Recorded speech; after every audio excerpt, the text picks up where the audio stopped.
Senators Mike Lee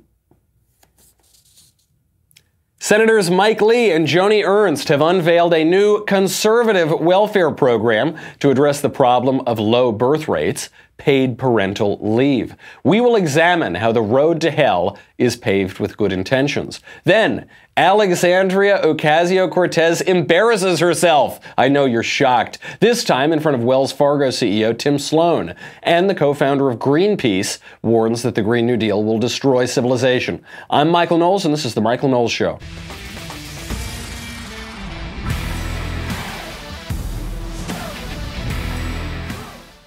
Some of the greatest video in modern political history, thanks to Alexandria Ocasio Cortez and Wells Fargo CEO Tim Sloan. But first, we have got to thank Mike Rowe and Mike Rowe Works. Oh my goodness, if you are looking for more great podcasts to listen to, but you are short on time, you have got to check out The Way I Heard It with Mike Rowe. This podcast gives a really unique take on American history, explore everything from pop culture to politics, actors to athletes, history to Hollywood, and each episode is 10 minutes or less. This really reminds me, just the Mike Rowe's whole character. I mean, Mike Rowe's whole approach to this and the format of the podcast itself, it really reminds me of Ronald Reagan's old radio show. It is so good, you can't turn it off.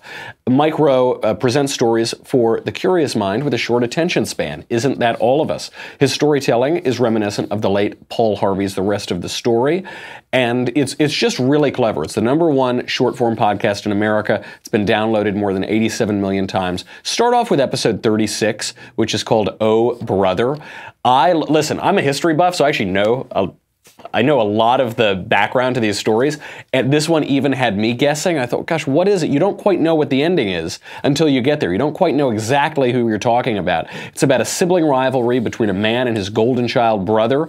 In this case, it's one of the most shocking and notorious moments in presidential history. Go to mikerowe.com/podcast today to listen and subscribe to The Way I Heard It. mikerowe.com/podcast, mikerowe.com/podcast. I really want to talk about the paid parental leave proposal, the nominally conservative paid parental leave proposal that's coming out from Mike Lee and Joni Ernst, because I think a lot of conservatives are getting this wrong. I think it's coming from a place of good intentions. I think it's addressing a real problem, but this bill just doesn't get it right. But before we do that, I just have to show you one of the most glorious bits of tape that I have. This was Alexandria Ocasio Cortez grilling and questioning the CEO of Wells Fargo, Tim Sloan. Listen, she's had a lot of moments in her brief political career where she has demonstrated her ignorance and her arrogance.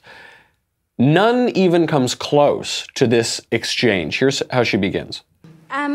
Mr. Sloan, why was the bank involved in the caging of children and financing the caging of children to begin with? I don't know how to answer that question because we weren't. So in finance, you were financing and involved in debt financing of CoreCivic and Geo Group, correct? For a period of time, we were involved in financing one of the.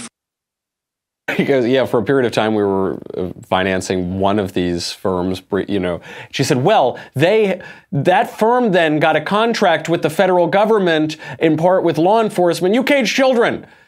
This reminded me, and her reaction to it, it reminded me, if you've ever seen on Always Sunny, the episode where Charlie pretends to be a lawyer. That's what it's like watching Alexandria Ocasio Cortez actually be a congressman.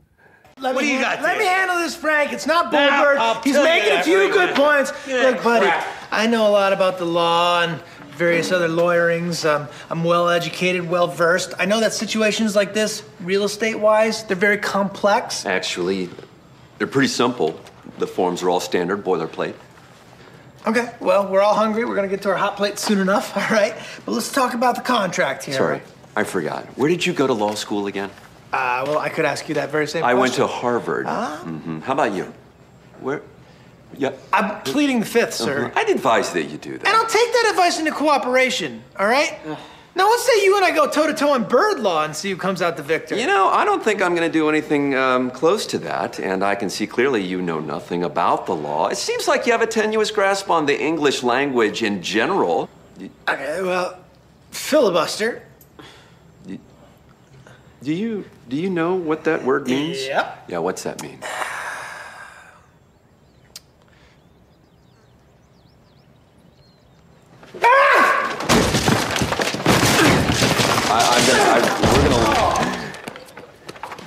That's AOC breaking her way out of the door, out of the wall to the Capitol. Just, yeah, well, so what were you doing there with the caging of children, might I ask? We didn't do that. Okay, touche, Mr. CEO. But if you were caging, there is very little difference between the two. She goes on. You would think that this Congresswoman, she knows she has a lot of attention on her. You would think that she might do even a moment's research to see which projects the bank had brokered, which projects the bank had been involved in. No. Here she goes on the Keystone XL pipeline. Mr. Sloan, Wells Fargo was also an investor, a major investor in the Dakota Access Pipeline and the Keystone XL pipelines. They were prime investors and lenders to companies building these pipelines in defiance of Standing Rock Sioux's treaty rights to protect its water and sacred lands. They warned early on, the Lakota Sioux warned early on that the pipeline was unstable and bound to leak. Despite that, it was built anyway, and it has leaked at least 5 times. And the Keystone XL in particular had one leak that leaked 210,000 gallons across South Dakota. Since Wells Fargo financed the building of this pipeline in an environmentally unstable way, why shouldn't the bank be held responsible for financing the cleanup of the disasters from these projects?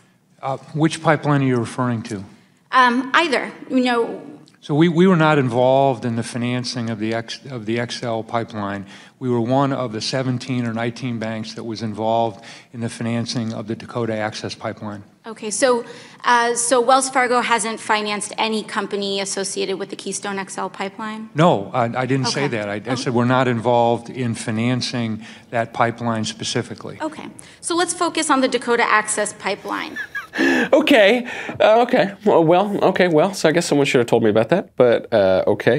So the point that she's actually trying to make a point that also doesn't make any sense, but just on this basic level, this is what's worrisome, I find, about the AOC era of politics, which is that facts don't matter. She said this. Sometimes people are concerned about being factually correct instead of morally right. You can't be morally right without being factually correct. And she didn't do 5 seconds research. And you would think, okay, if this woman isn't exactly the brightest bulb in the pack, maybe she should hire people who are smart and then they can do the research for her. She's done this on her Twitter account to some success. But they didn't do their very basic research here. And so this guy makes her look like a total fool. So then she has to pivot. She says, okay, well, I was just talking about the Keystone XL, which Wells Fargo was not involved in whatsoever. Now let me pivot and make my stupid point with regard to the Dakota Access Pipeline. Should Wells Fargo be held responsible for the damages incurred by climate change due to the financing of fossil fuels and these projects? I don't know how you'd calculate that, Congresswoman. Say from spills, or when we have to reinvest in infrastructure, building seawalls from the erosion of infrastructure or cleanups, wildfires, etc. Related to that pipeline? I'm not aware that there's been any of what you described that's occurred related How to that about pipeline. the cleanups from the leaks of the Dakota Access Pipeline? I'm not aware of the leaks associated with the Dakota Access Pipeline that you're describing. So hypothetically, if there was a leak from the Dakota Access Pipeline. Oh, no. But what?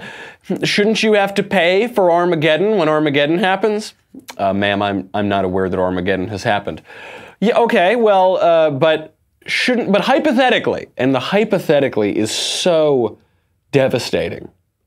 Because first of all, why is she asking this banker a hypothetical question? What does that have to do with anything? But it's the logical consequence of it doesn't matter if you're factually right. This is actually where you end up. If you say it doesn't matter if you're factually right, you just have to be morally right, then you get into hypothetical. This is all the time. I mean, you could apply this to Jussie Smollett. You could apply this to the fake hate crime hoaxes. You could apply this to everything. They'll say, look at this awful, terrible thing. You say, that didn't really happen. Say, well, maybe that didn't happen, but it gets to a greater truth. You say, no, it gets to a lie.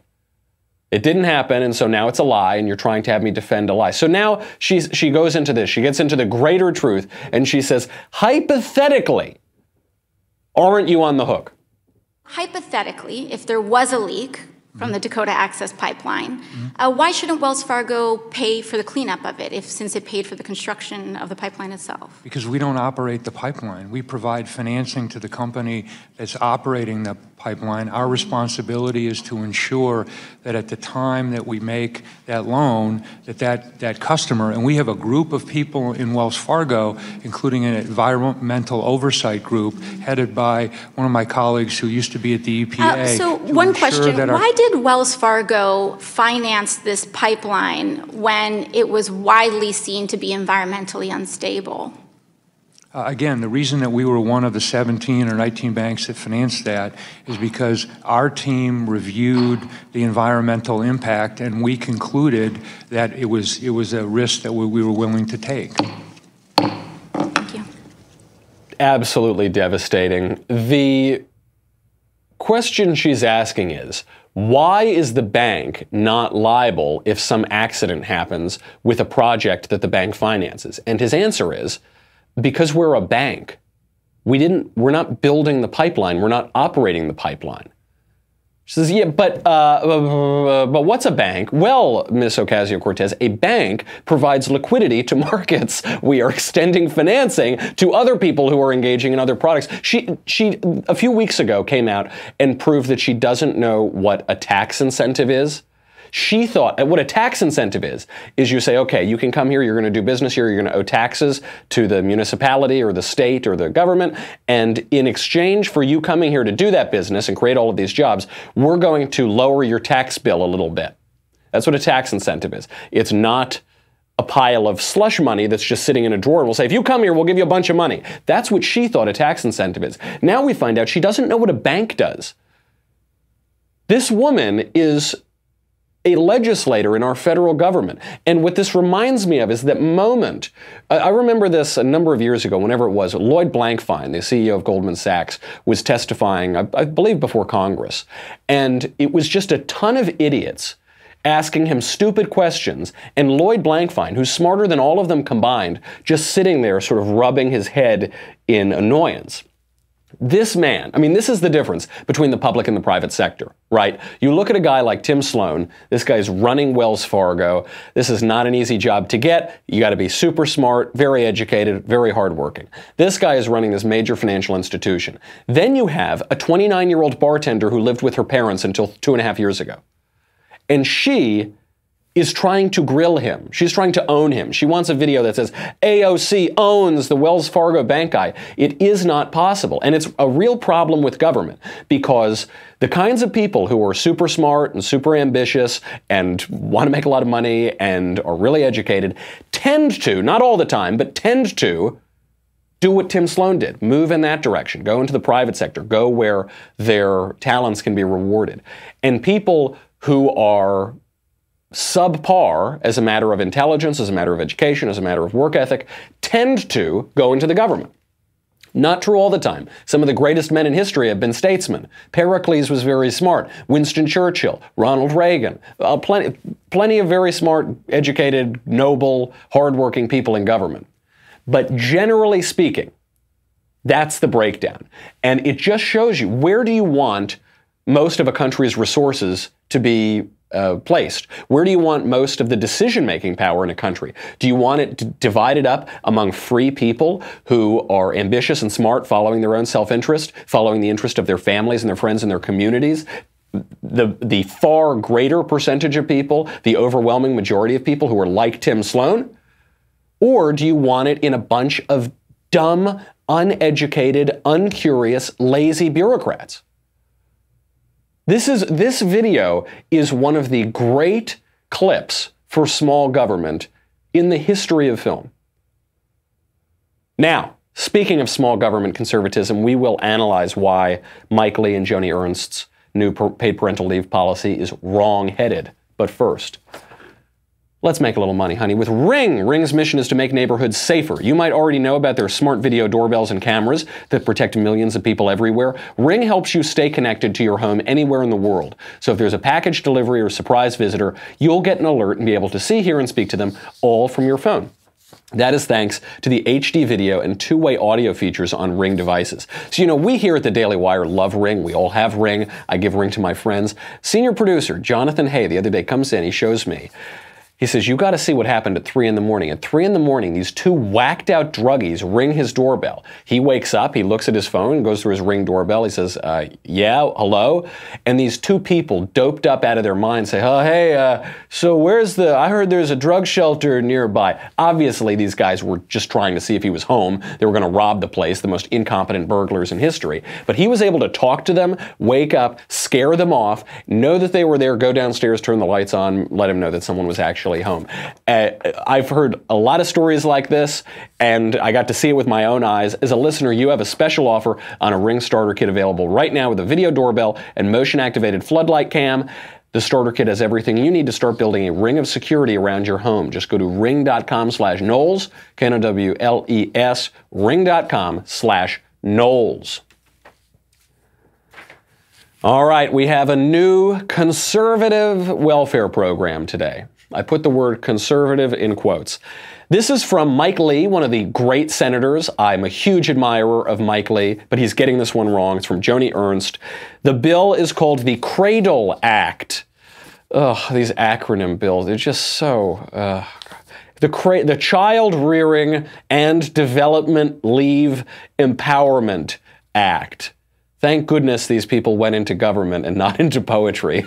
Our literature would be even worse off than it is. The Cradle Act, a well-meaning act to offer paid parental leave to everybody. Here are Mike Lee and Joni Ernst defending it. I think most people would look at this as an opportunity that they might not otherwise have, an opportunity to benefit from payments that they've been making already for years. Why is the U.S. so far behind the rest of the industrialized world on this issue? Well, I think that is a really great question, and that's why we have decided now is the time to step up and really do something about this. We think it's time to catch up with other countries. First of all, this line of argument, when is the U.S. going to catch up with the rest of the world, this instantly tells you that whatever is being discussed is extremely wrong-headed. This is what people say about soccer. This is what people say about socialist healthcare. Listen, the rest of the world does a lot of terrible things that they pretend are progress, and we don't do them, and that's a very good thing that we don't do them because civilization survives just a little bit longer. The U.S. does not trail the rest of the world in anything. We are the undisputed leader of the world. There isn't a second place. It is not even close. There is no comparison. So this fiction that we are trailing the rest, we're trailing the rest of the world in random killings on the streets. We're trailing the rest of the world no, there's no trailing. We're trailing the rest of the world in destroying our government. No, we're not. Sure, there are bad things in America. We are destroying our government. People do kill each other. Of course, yeah. There are problems in America. But to say that America is somehow far behind the rest of the world and we just need to emulate France and then everything will be great, give me a break. That's ridiculous. What is the proposal? The Cradle Act would provide 1 or 2 or 3 months paid parental leave that is borrowed from Social Security. So people who are less likely to receive employer-sponsored benefits are likely to get better benefits from this program. The payments that you would get then from the government require that you live in the same house as your child for at least half of the year to get the payments, and the cost is estimated at about $9 billion per year.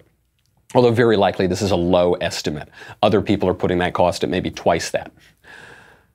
Just look at the criteria here. Look, on the good side, this does a really good thing, which is addressing a real problem, which is low birth rate. The replacement rate for births is 2.1 kids per couple. The current U.S. birth rate is 1.7 kids per couple. Our own population is declining. That's why we have to flood our country with immigrants to maintain our quality of life. Let's look at the provisions here. 1, 2, or 3 months paid leave. Now, the good side of this is that the money comes out of Social Security. So it's money that you've already paid for that hopefully it won't cost the federal government very much because you won't get it on the back end. This is obviously politically ridiculous. It's one of these things that is economically sort of plausible and politically not plausible. Nobody, when the first recipients of this program start to retire, nobody is going to deprive them of their Social Security. It's just not going to happen. They're going to raise Social Security payments. There already are different entitlements associated with this. Those entitlements will grow. Democrats are already against that. That's just not going to happen. 1, 2, or 3 months paid leave. 1, 2, or 3 months paid leave doesn't do very much. This is the other issue, because it doesn't actually address the birth rate problem. There are studies that show that government programs such as this, paid parental leave, can increase births. That's true. But these studies tend to show that over much longer, more robust paid parental leave programs. So in Germany, for instance, you get over a year paid parental leave.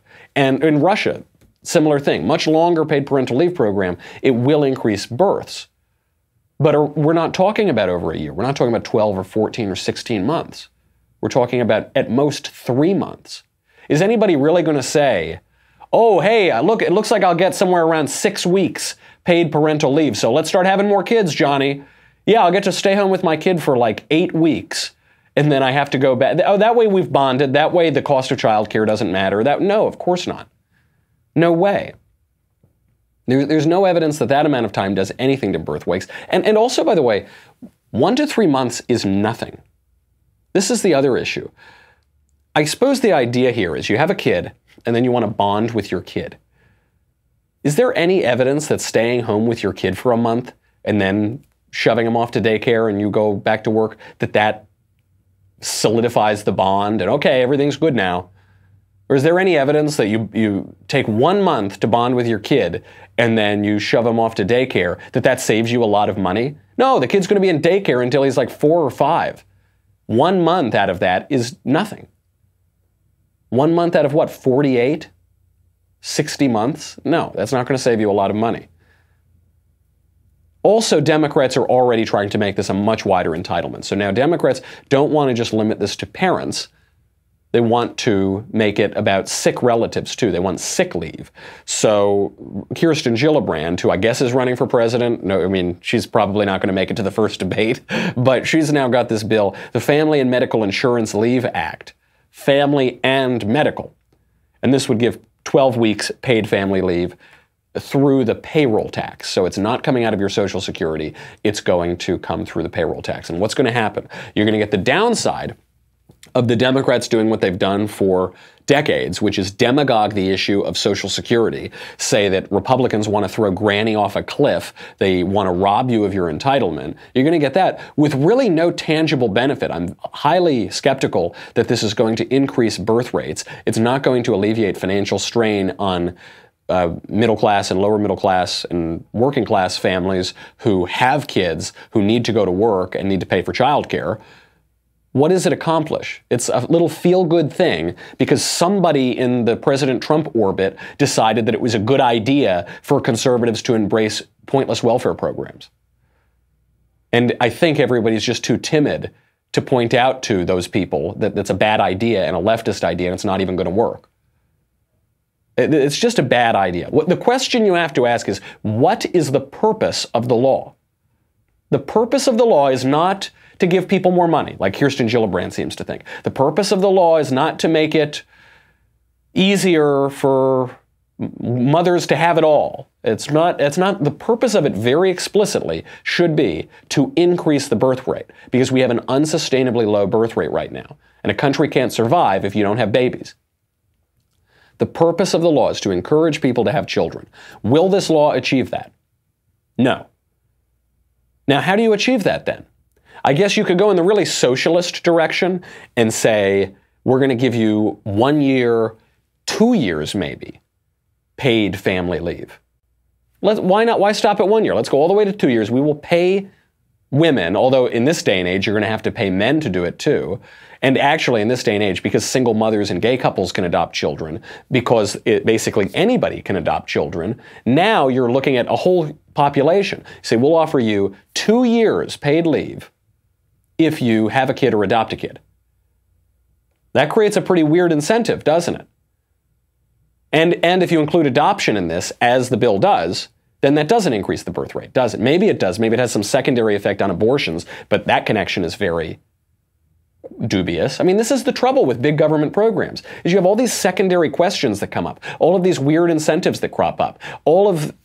Very often what's happened is that the program doesn't achieve what it sets out to achieve. And sometimes it hurts the very goal that it sets out to achieve. This is a big mistake, a very big mistake. The way to achieve a higher birth rate, which is a noble goal, I'm glad conservatives are serious about addressing it, is to radically change the culture. That's the reason. Why do we have a low birth rate now? Well, it's because it's expected that both parents are working all the time, because people have gotten accustomed to a very high quality of life. People don't want to give that up. Why is that? The culture's a bit decadent. What is required to have a lot of kids and to have them quickly and to start having them young? And that requires that something's got to give. And traditionally, that means that the mother has to take care of the children. Not all the time. Sometimes the father stays home to take care of the children. Either way it works, you might have to adjust to a lower income, a lower net disposable income, a lower family wealth. You might need to prioritize having children. You cannot have it all. This bill doesn't let you have it all. It just taxes you in the future or borrows money from China or prints money or raises debt or whatever. You cannot have every single thing you want in a finite world. So you have to change the culture from a culture of selfishness, pure professional ambition. We talked yesterday about how in the educational system, the reason the college admissions scam happened is because a democratic and egalitarian society cannot tolerate difference and diversity. Everybody has to be exactly the same. That is the leveling impulse of democratic egalitarian society. So what happened? In the old days, if you were a young person, you had a lot of paths before you. You could join the military after high school. You could go get a job. You could become an entrepreneur. You could go to a 4-year college. You could go to a 2-year college. You could go to a trade school. You could get an apprenticeship. All of these different things. Now, we are told everybody has to go to a 4-year college. It's the same thing in the professional life. We are told every single person has to have a career. It has to be a professional career. You can't just have a job. You've got to have a really good, yuppie professional career. You've got to go do. You've got to start working at 22. You can't stop working until you're 65. You've got to delay having kids. You've got to send your kids off to daycare. You need double income. You need blah, do. That's the only way to live. But that isn't true. And the effect of that, one effect that we're seeing that this bill is trying to address is that we're not having babies anymore because everybody's off working at the widget factory. Okay, good for some people, not good for other people, broadly not good for the culture. That's how you change it. You're not going to change it by some overweening radical social engineering federal law. You're not going to change that by conservatives suddenly becoming the party or the political movement of big federal government. It's just not going to do it. It's a noble purpose, but a bad law. We've got to get to one of the other great stories of the day. You remember Media Matters went after Tucker Carlson. They found clips from him 12 years ago, 13 years ago, saying shocking things on a radio shock jock show. Turns out the Media Matters guy, the head of Media Matters for America, Andrew Carusone, is a transphobe. We've got his blog entries from almost exactly the same time as they got Tucker Carlson's radio calls. We will go through exactly what he says. But first, go to dailywire.com. Why? You get me, you get the Andrew Klavan Show, you get the Ben Shapiro Show, you get the Matt Walsh Show, you get to ask questions in the mailbag, you get to ask questions backstage. Backstage is coming up today, actually. We're doing backstage just later today. The mailbag's coming up tomorrow. Get your questions in. All of this and the Leftist Tears Tumblr. This is very good. This is the Tim Sloan edition. All of these tumblers obviously were financed with the help of Wells Fargo, as well as 17 or 18 other banks. These are really good. This is the only safe way to consume those leftist tears. Make sure you get this or you will drown. Go to dailywire.com. We'll be right back with a lot more.